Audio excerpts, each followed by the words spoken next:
Peace to the saints. If you'd be kind enough to confirm that you can hear me well through this microphone. Should hear some tapping there.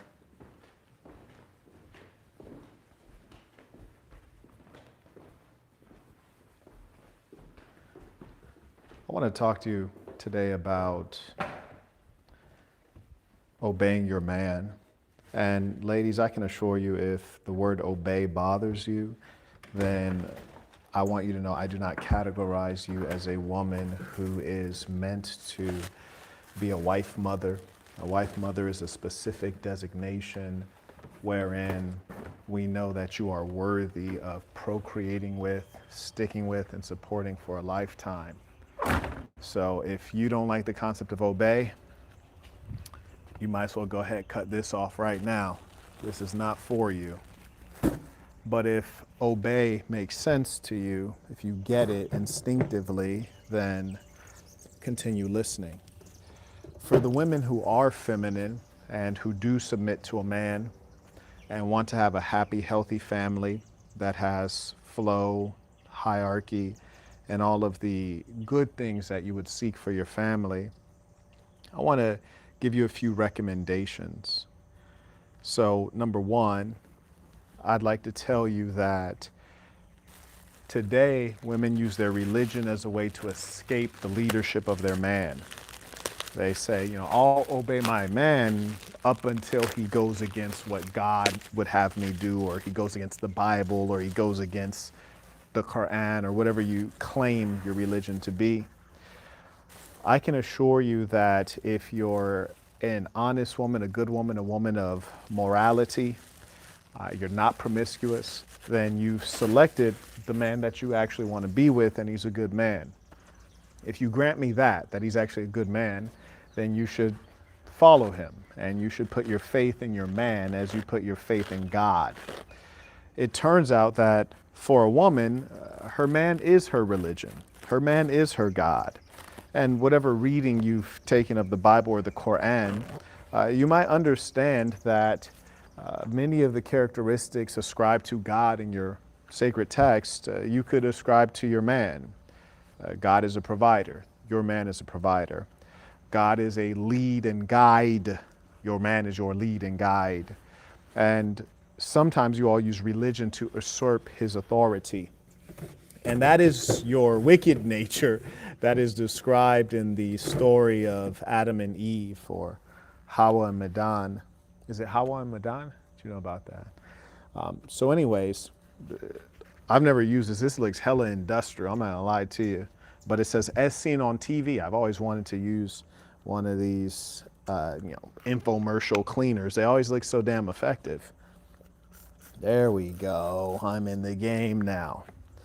So when I say obey your man, in addition to obeying your man, you should also have faith in your man, just like you have faith in God.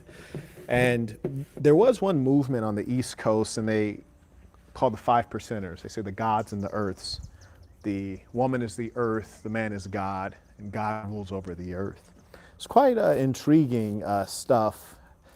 It doesn't go much past that in terms of being, highly useful and well organized, but shout out to the 5%ers.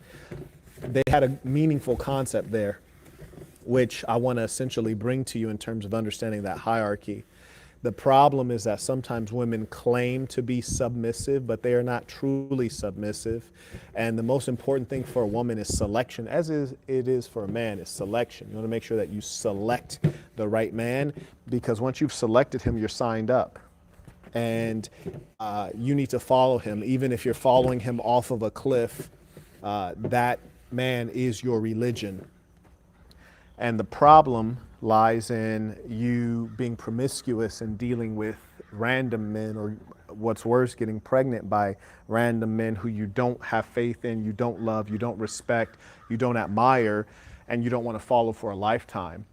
Sometimes women will say, well, Marquette, should I follow my man if he's not a good leader? And then I have to ask you, well, why would you be with a man who's not a good leader? Why would you sleep with a man who's not a good leader? And the truth of the matter is that promiscuity for the male and the female are both terrible things, but the consequences of promiscuity for the female are far greater than those that are suffered by the male. Furthermore, it is in the male's nature to spread seed. The female, being the earth, she gets the seed planted in her, and different than the earth, the female can only handle one seed at a time. They are wired for monogamy.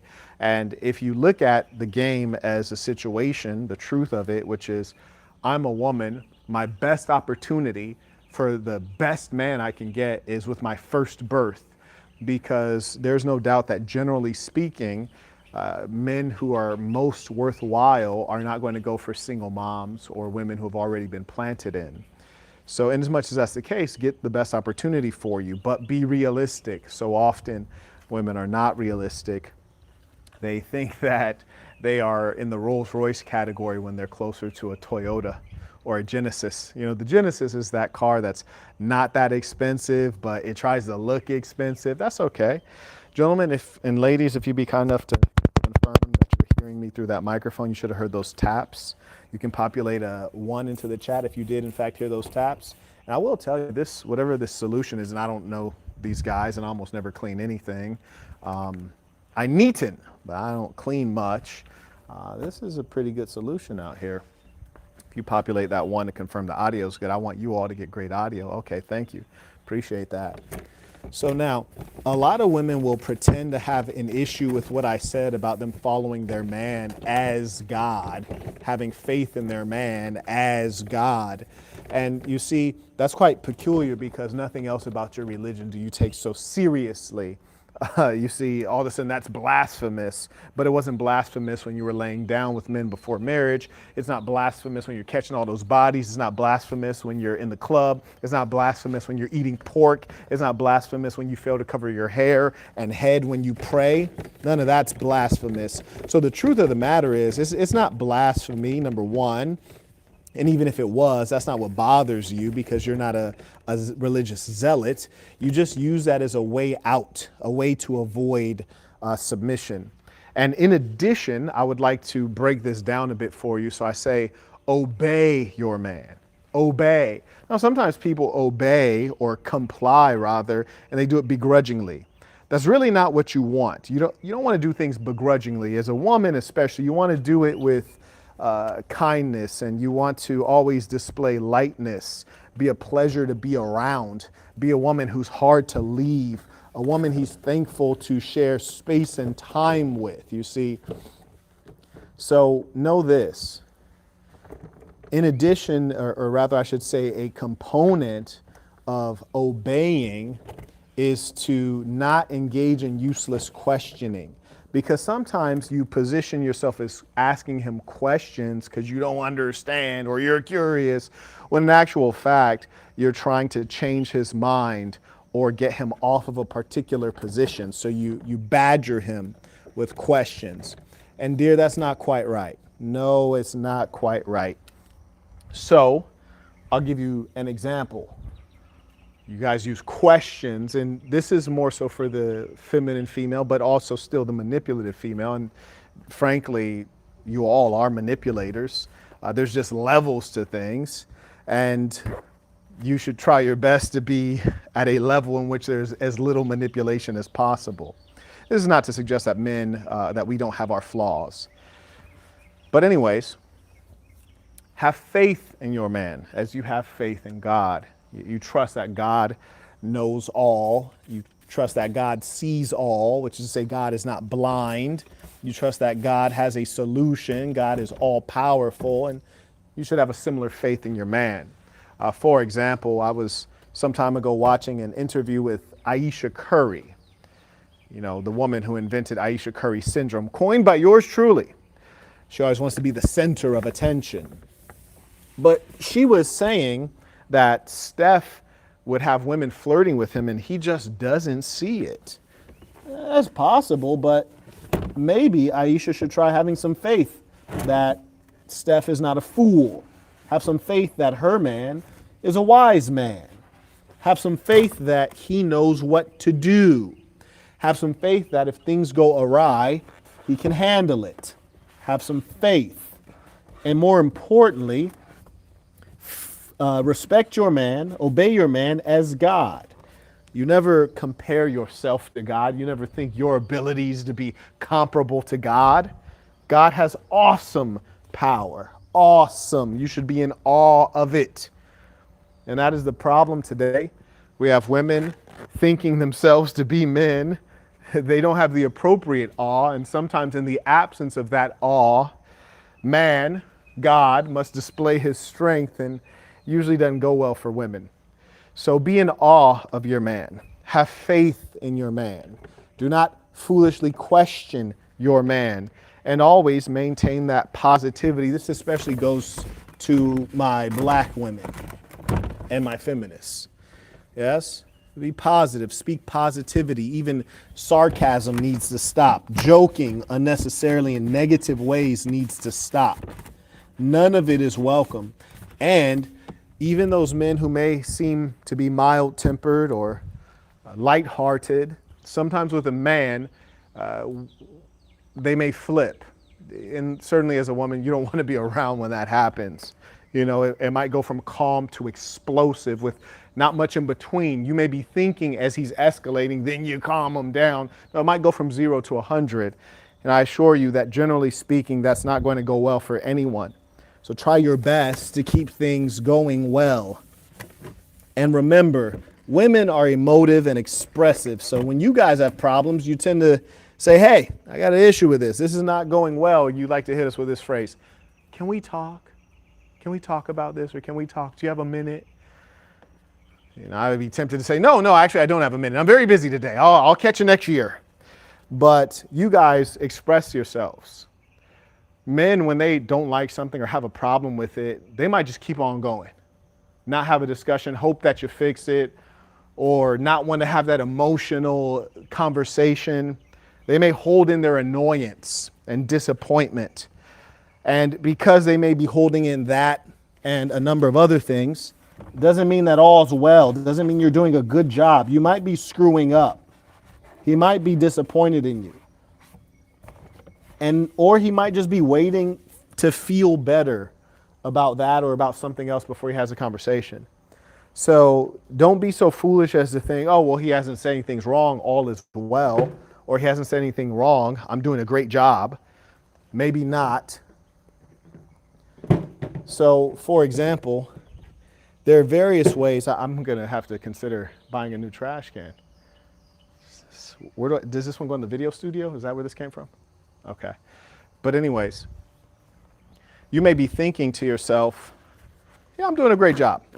And when you think you're doing a great job and he's not doing a great job, now mind you, you should never question God. You think you're doing a great job, he's not doing a great job. Well, that might make you feel some kind of way. It might make you feel like you need to confront him or question him or get him, up to the standard. How's the picture? Do we need to turn on the lights out here? We do need to turn on the lights. Okay, let me see. Don't give in to that instinct. That instinct is, I assure you, betraying you. Give me a moment. Yeah, that instinct betrays you.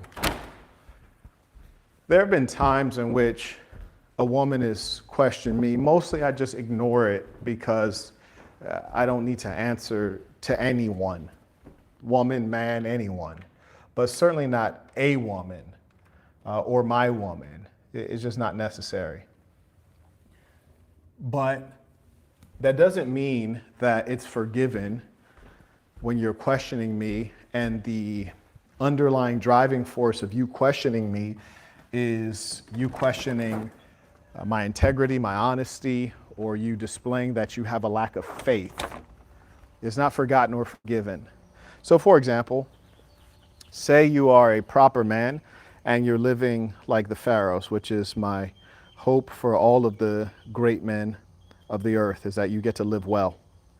So for example, if, like myself, I don't really go to the grocery store ever, and I don't want to go. But if you tell your lady, hey, I don't go to the grocery store, and you almost never go, except every now and then, she might get you in there, but you almost never go. And so you have another lady, and she's going to the grocery store. And first lady says, well, I thought you don't go to the grocery store. Why are you going to the grocery store with lady 2? Well, that might seem like a harmless, innocuous question. It could be, but it also might not be. And this is upon a man to weigh all of these things up and pay attention, especially when you're dealing with women. Oh, you must pay attention. They can be slick and, as I've said, manipulative, and they're very talented at it. So that's something to think twice about. Like, well, why is she asking me this? Because if I said I don't go to the grocery store and I don't much go, I don't much like going or want to go, like, why am I being asked about this? My perspective is known, and if you have faith in me, then you might know, well, he's going for a reason. He's going for a reason. And if he's a man of morality and fairness, he's probably going for a good reason. Yes?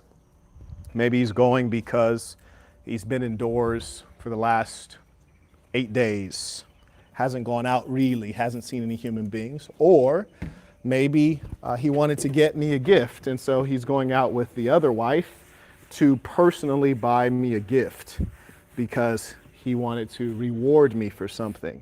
Just imagine how rotten of a woman you could be if you question your man, why are you going out to the grocery store? You say you don't go out to the grocery store, and maybe in your heart you're jealous. You think he's going out with her to the grocery store, but doesn't go with you to the grocery store. And this fine gentleman has gone to the grocery store with wife 2 to get you a gift because he wanted to get it himself. That wouldn't feel so good, right? You'd feel a little bit rotten after that. And that's the whole point, is that God is a force of good. You can generally, what?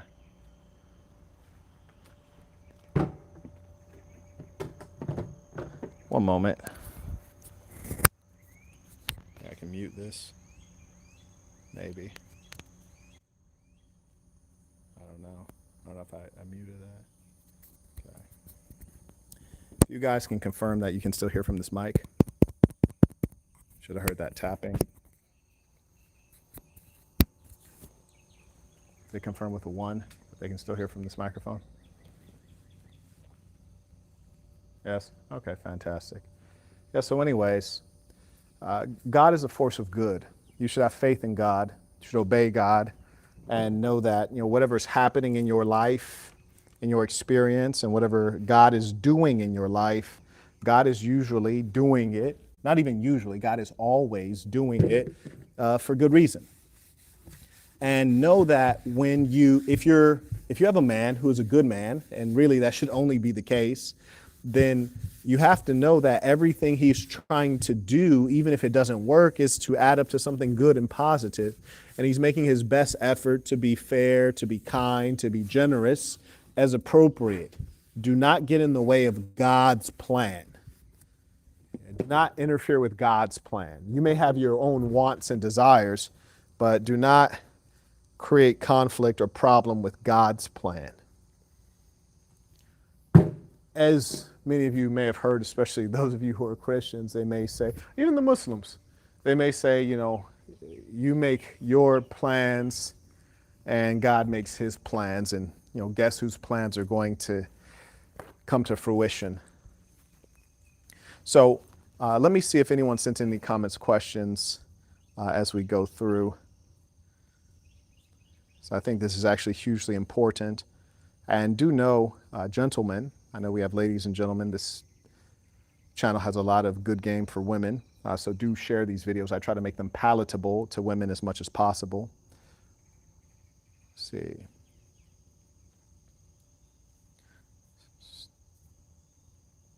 Has anyone sent any super chats on there? No? Okay. This email address is loading slowly, very, very strange.